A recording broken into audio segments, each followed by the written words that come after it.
لبيك يا حسين. Maqtal Hazrat Abbas. Sandy plains, dry air, and extreme heat is the scene. Of the land of a desert is the camp of Hussein. In the middle of the camp is a daughter who notices a few things. In a little tent is a baby who hasn't had water in days. Its cries are deep from the dryness of his throat.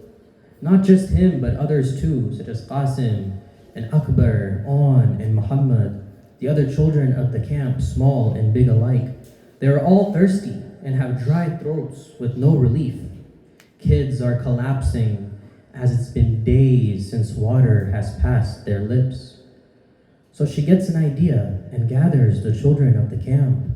They circle around her as she gives them a message. She crowds them around gently and says to them, with the little strength she has left in her voice, I have a plan to get your thirst finally quenched. She says to them, my uncle is as fierce as they come. He's as brave and as strong as Hazrat Ali. No one would dare to challenge him on the battlefield. My father, he tells me, he was gifted on this earth to us just to protect us. And in all these years, he has never wavered or failed at this task. I'll ask him to get us water from the river. He'll come back with pouches of water for us all.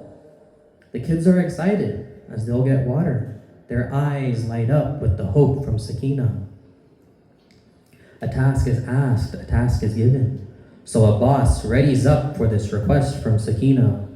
Flag in hand with the shield in the other, he prepares to set off. The quench of Hussein's camp will be achieved, he says to himself.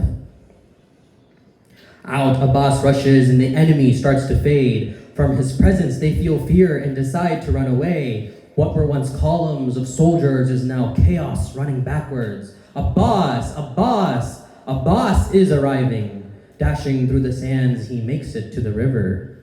Abbas gets off his horse and approaches the cool water in front of him.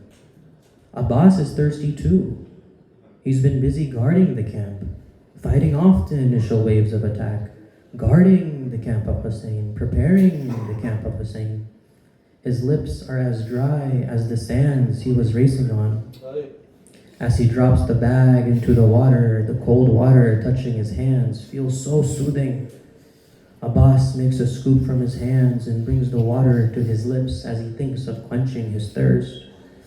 But before he can move an inch closer, he thinks of Sakina. He thinks of the children.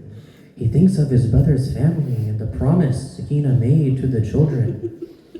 How can I take a sip when they haven't had any to drink? Abbas thinks to himself. It's only right that I am the last to quench their thirst. So Abbas puts the water down and fills his pouch. Full to the brim, it would be enough for the children. Water in hand, he's confident he'll make it back to camp. Readying his horse, he sprints towards Hussein. Yet the order comes from the enemy commander. We cannot let that water reach the campsite. Throw everything you have to stop Abbas from entering. Everything and anything we must do to stop him. Abbas is carrying the flag of Hussein, unfazed by the commander's threats. Sprinting with the shield, he is dashing through the sandy plains, jumping and weaving as the arrows begin to fall and the spears begin to be thrown. Unfazed, Abbas remains steadfast. I am Abbas, the flag bearer of Hussein, the son of Haydar. I will not be fazed. Abbas sees the tents in the distance he's racing towards. With each step as his horse, the intensity of the enemy attack increases, starting with arrows, then spears, then swords, as they slowly get brave. Despite it all, Abbas thinks, I am so close now, I can imagine Sakina's face. How happy she'll be when I've delivered her water, and the face of Hussein when his infant son has water. I can see the tents as my horse races through the desert, but the blades of their weapons keep inching slowly closer and closer. Faster I hit the horse to escape their attacks on me.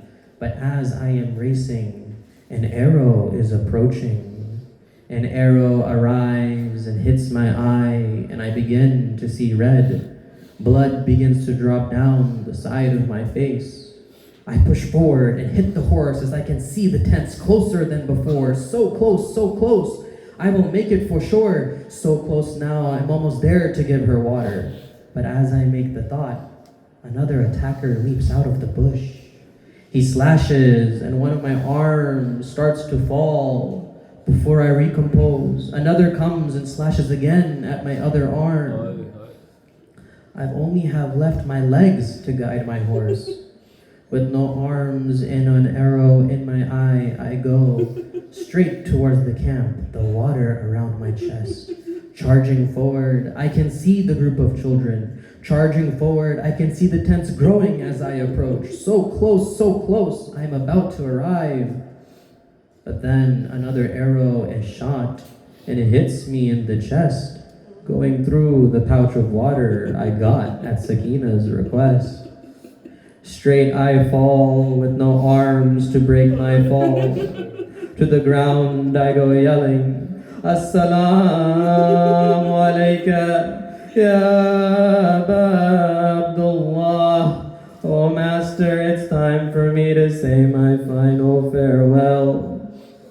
Hussein hears this and dashes towards the battlefield. The would-be attackers are spooked and sprint away. But the damage to the body of Abbas is done. The damage to the body of Abbas is done. Hussein reaches Abbas and collapses to the ground. My master says to me, what have they done to you? My flag bearer, my back, my brother, what have they done to you? He wipes the blood off my face and holds me close to his chest. What have they done to your arms, to your eye, to your chest?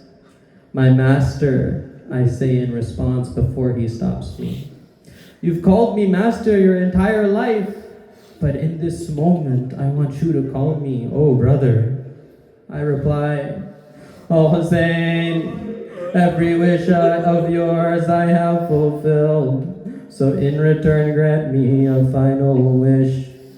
What can I do for you, O brother? Promise me you won't let Zainab see the state of my body. Promise me you won't let Sakina see my remains. Promise me to leave me here alone on the sands of Karbala. Do not drag me back to the camp without fulfilling the wish of Sakina. Confused, Hussein looks at his dying brother. The blood is escaping from him. He sees his face beginning to go pale. Without me, who will be left to defend you and your family?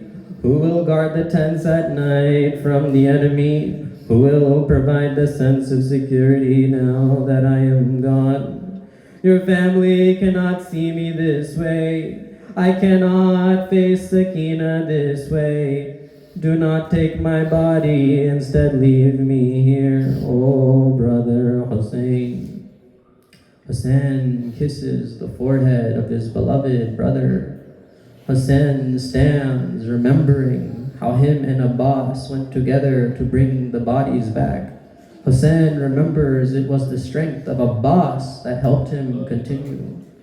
Hussein struggles thinking how he can't bring back and bury the body of his beloved. Hussein grabs the flag and begins to walk slowly towards the camp. His head is down and the blood of Abbas is on his chest. Sakina sees from the battlefield a figure approaching. She sees the flag of her father and excitedly thinks it's Abbas. Back he is from the trip I asked him to take for me. He is back with water so our thirst will be free. My brother Asghar will no longer weep. The children of the camp tonight can sleep. But as he approaches, she takes notice. Why does that look like the beard of Hussein? Why does that look like the beard of Hussein? Confused, she wonders why it's not Abbas with the flag. Slowly, she runs out to the figure to confirm who it is. She sees her father covered in blood with his head held down.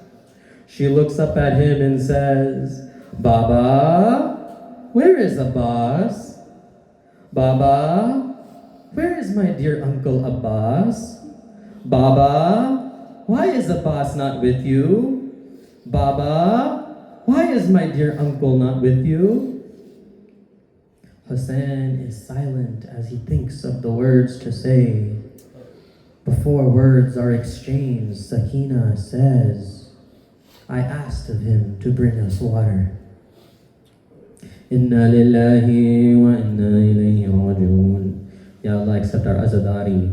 Ya Allah, forgive our sins. Ya Allah, give us the tawfiq to serve the Imam of our time. Ya Allah, raise us among the believers and not the disbelievers. Auntie Hussein. Hussein.